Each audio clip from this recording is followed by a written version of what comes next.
ओम नमो भगवते वासुदेवाय नमः। आषाढ़ महीने में कृष्ण पक्ष की एकादशी तिथि भगवान विष्णु के 5वें अवतार भगवान वामन को समर्पित है और इसे योगिनी एकादशी के नाम से जाना जाता है। इस दिन भगवान विष्णु के भक्तों द्वारा किया जाने वाला व्रत या उपवास योगिनी एकादशी व्रत है।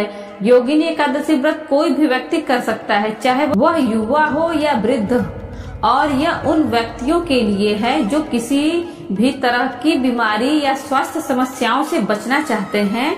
यह व्रत उन लोगों के लिए विशेष रूप से महत्वपूर्ण है जो कुष्ठ रोग सहित किसी भी त्वचा संबंधी समस्याओं से पीड़ित हैं। यह व्रत कई अन्य एकादशी व्रतों की तरह काफी फलदायी है और सभी पिछले पापों और बुरे कर्मों को दूर करता है और अच्छा स्वास्थ्य प्रदान करता है। परम कल्याणकारी योगिनी एकादशी के दिन की महिमा का वर्णन पुराणों और धर्म ग्रंथों में भी मिलता है। इससे जुड़ी एक पौराणिक कथा भी प्रचलित है। पौराणिक कथा के अनुसार स्वर्ग लोक में कुबेर नाम का राजा रहता था।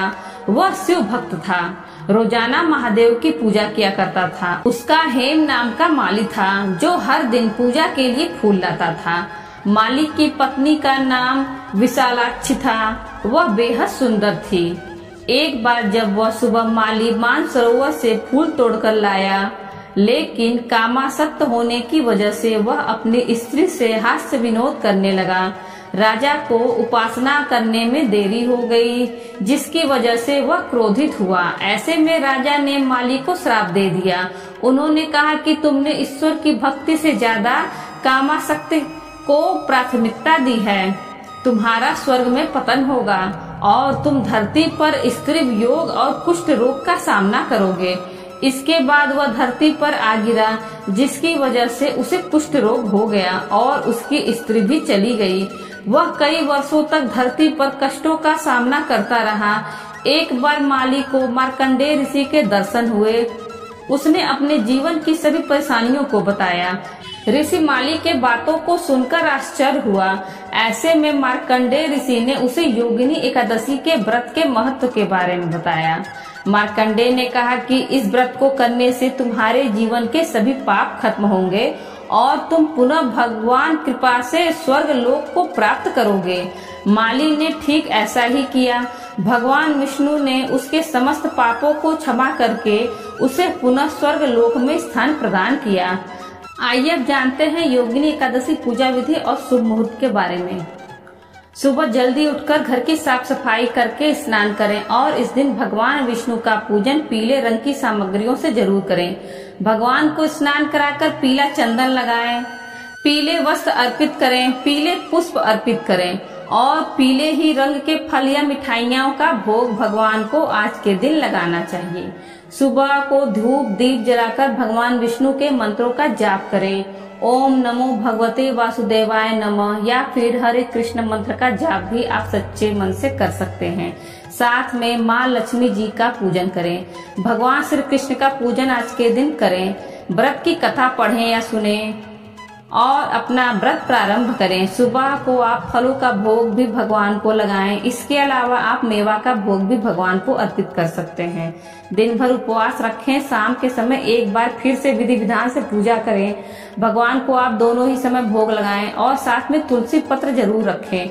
अगले दिन शुभ मुहूर्त में व्रत का पारण करने से पहले पूजन करें और दान की सामग्रियों का पूजन करें और अपने सामर्थ्य के अनुसार, जैसी आपकी श्रद्धा सामर्थ्य हो उसके अनुसार मौसमी वस्त्रों का, मौसमी फलों का दान करें, पीली वस्तुओं का दान करें और व्रत पारण तुलसी पत्र और जल से ही करें। सबसे शुभ माना जाता है।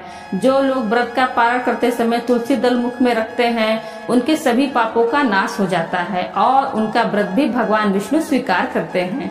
एकादशी और द्वादशी तिथि के दिन घर में शुद्ध सात्विक भोजन बनना चाहिए। एकादशी के दिन चावल का प्रयोग नहीं किया जाता। महिलाओं को इस दिन सर से स्नान नहीं करना चाहिए। एकादशी के दिन तुलसी जी में जल नहीं डालना चाहिए। योगिनी एकादशी व्रत 2024 तिथि और तारीख। हिंदू पंचांग के अनुसार आषाढ़ मास के कृष्ण पक्ष की एकादशी तिथि शुरू 1 जुलाई को सुबह 10:26 पर। आषाढ़ मास कृष्ण पक्ष एकादशी तिथि समाप्त 2 जुलाई को सुबह 8:34 पर। ऐसे में उदया तिथि को मानते हुए योगिनी एकादशी का व्रत 2 जुलाई 2024 को रखा जाएगा। योगिनी एकादशी 2024 व्रत का पारण कब है? योगिनी एकादशी व्रत का पारण अगले दिन द्वादशी तिथि पर किया जाता है। ऐसे में 3 जुलाई सुबह 5:28 से लेकर सुबह 7:10 के बीच योगिनी एकादशी व्रत का पारण किया जाएगा। एकादशी का पारण द्वादशी तिथि के दौरान ही करना शुभ माना गया है। द्वादशी तिथि का समापन 3 जुलाई को सुबह 7:10 पर होगा। दोस्तों, वीडियो अच्छी लगी हो तो वीडियो को लाइक करें और ज्यादा से ज्यादा अपने मित्रों के साथ शेयर करें और बेल आइकन दबाना ना भूलें, जिससे आगे आने वाले वीडियो की नोटिफिकेशन आपको सबसे पहले मिल सके। और इसी तरह के वीडियो देखने के लिए हमारे चैनल हिंदी कहानी नई पुरानी को सब्सक्राइब करें। धन्यवाद।